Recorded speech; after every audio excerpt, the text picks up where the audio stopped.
Pranam Swamiji, this is Shujoy. I had a follow-up question, and thanks for explaining the last question. So, when facing with doubts in life and during the spiritual practice, how do I find the clarity to continue back on the path and bring myself back to that point? Yes.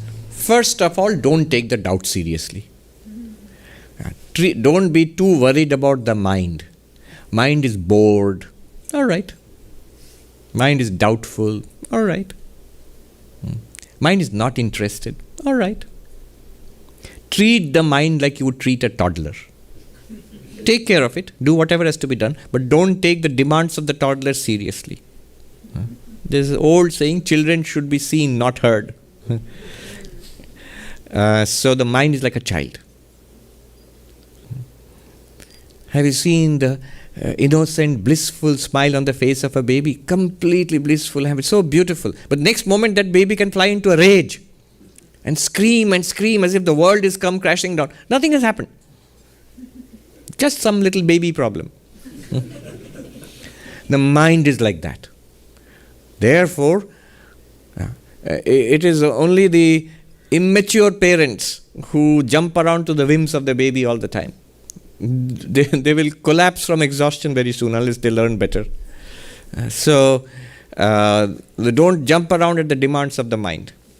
So Vivekananda called it the monkey mind. Don't jump around at the demands of the mind or at the complaints of the mind. Oh, the mind has doubts. All right, we'll try to settle down your doubts by reading, by asking people, reading books, and you'll see the doubt will go away after some time. And after a few years, you'll forget even that what the doubt was. You'll remember you had a doubt and the mind troubled you with doubts, but what exactly was the doubt, you'll have forgotten. So mind is non-serious in these ways. The mind loses belief. The mind loses all interest in spiritual practice. All right. That mind which has a lot of interest and enthusiasm for spiritual practice has lost interest in spiritual practice. All right. It will again get back interest. No doubt about it.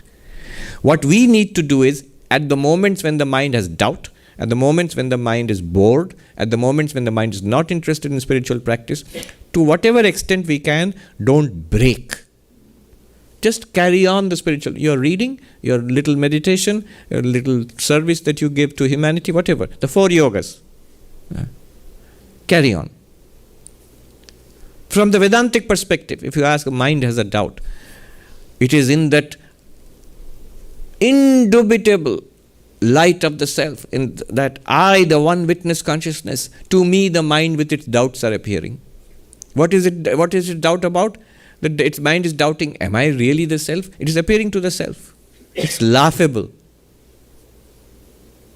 If you do that, the mind will shyly slink away with its doubts, sheepishly. So in Advaitic perspective, doubts really have a very difficult difficult time standing up. Doubts can be more serious when it comes to, say, a dualistic perspective.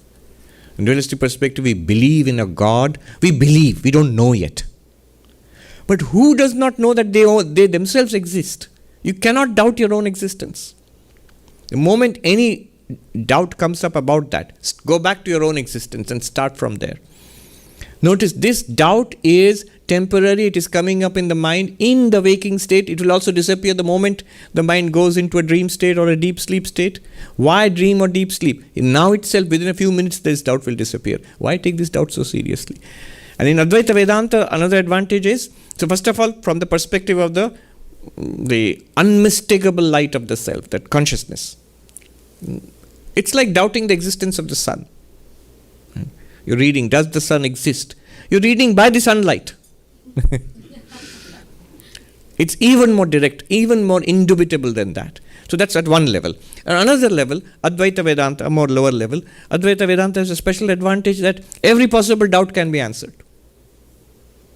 You formulate your doubt and you look around, ask an Advaita teacher or look into the books, more or less just about every possible question has been asked and answered.